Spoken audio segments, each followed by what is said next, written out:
Hey everybody, this is Jason Stallings, and you're watching a video for the Artifice Podcast.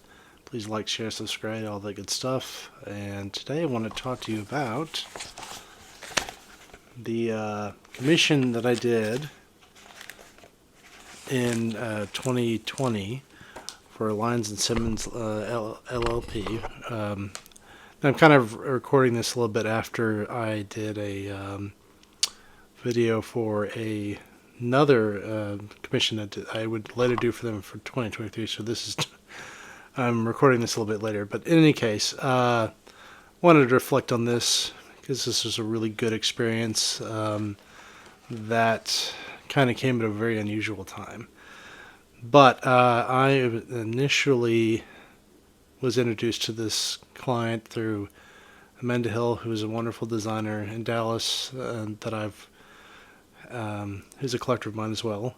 And she contacted me about late February, early March of 2020 about a job. And we sat down and met at a coffee shop kind of around the Uptown Design District area. And kind of went over the ins and outs of it.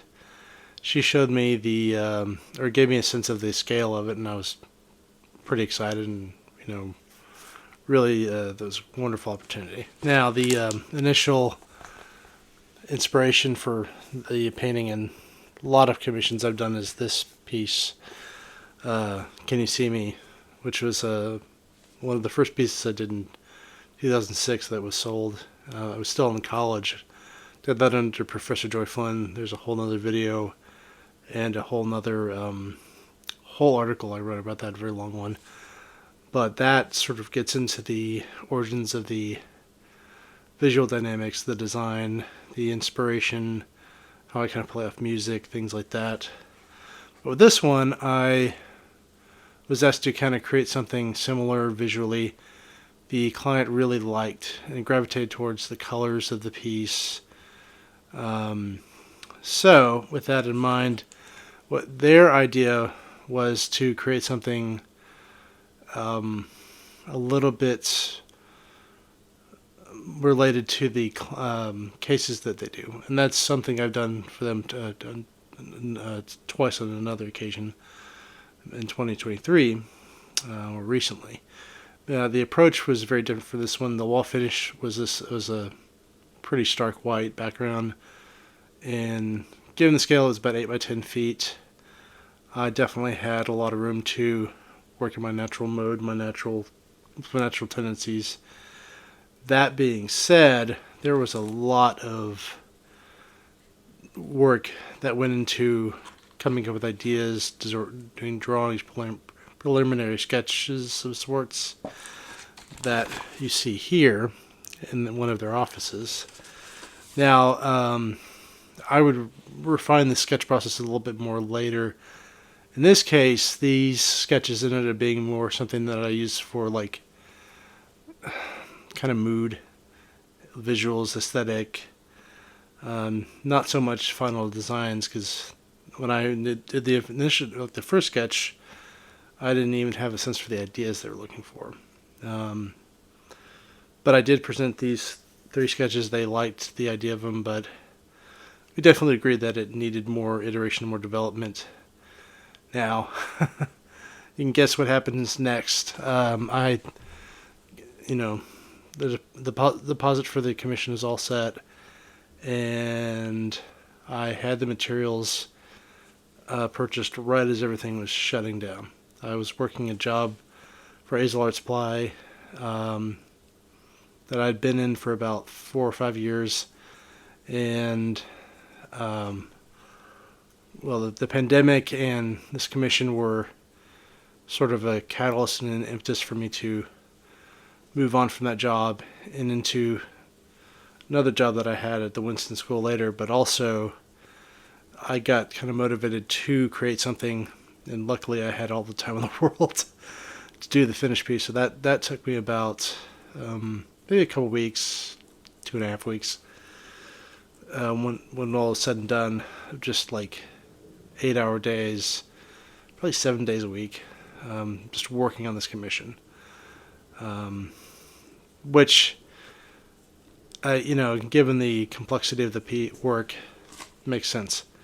Now, they had given me objects to draw. There's a Cessna plane related to a case. This is a personal injury law firm, for reference.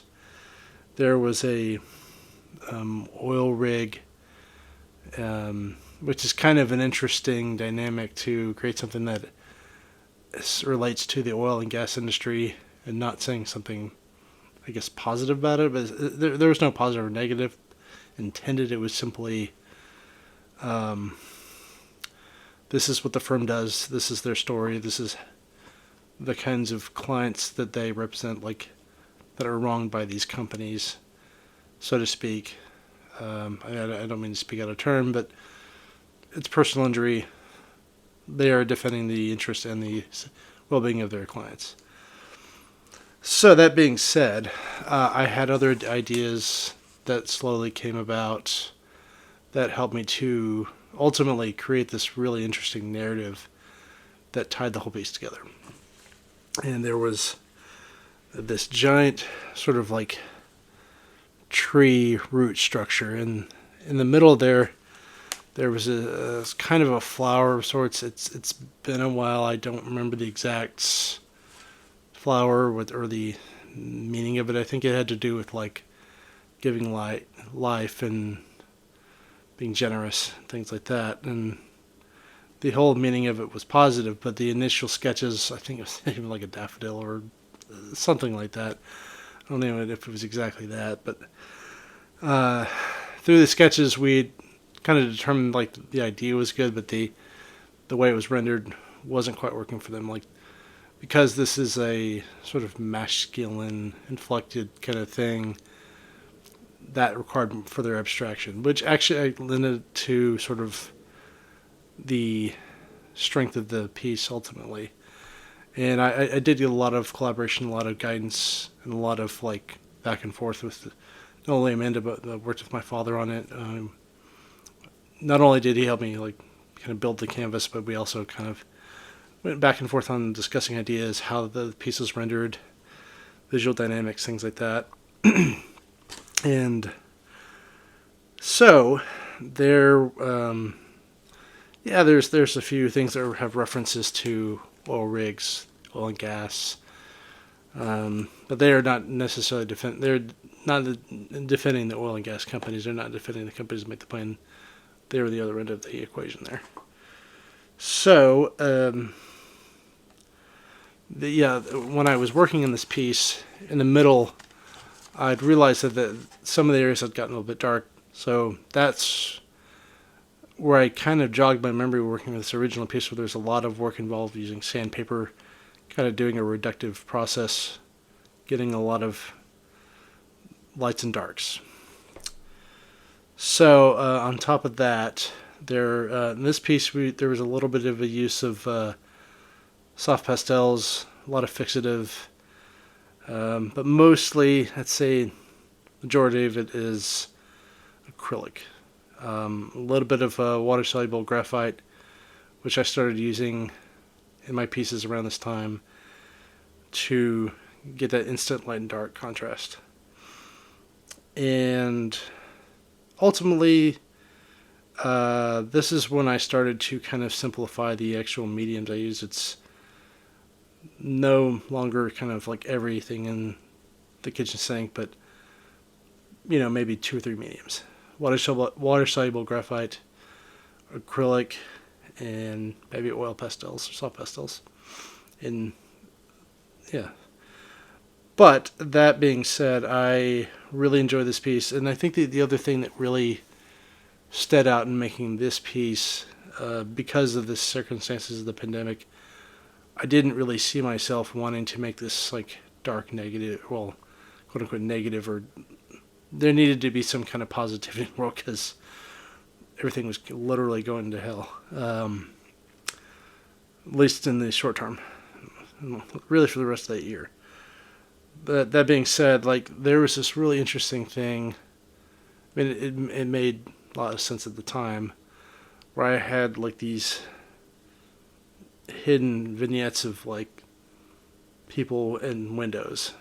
And I guess that was a running theme during the pandemic, but especially specifically in Italy early on, you would hear these stories about these people singing to each other and serenading each other. Even though they couldn't physically connect, they were comforting each other through these kinds of performative acts. It was really cool to see that, despite what a horrible situation it was. So, beyond that, great experience, great client. We were able to communicate things really effectively. We had a lot of trust in each other and kind of trusted the process. But yeah, and really this piece wouldn't have been as much of a success as it was if it wasn't for the collaboration of Amanda Hill and my father, Michael Stallings. So I want to give a special thank you to them, and a special thank you to everybody at Lyons and Simmons, especially Mr. Lyons and Mr. Simmons. In any case, yeah, if you all have any questions, if you want to check out the piece or any other works, or commission something, go to jason-stallings.com. I'll link in the bio, and thank you very much for watching, and I'll see you soon.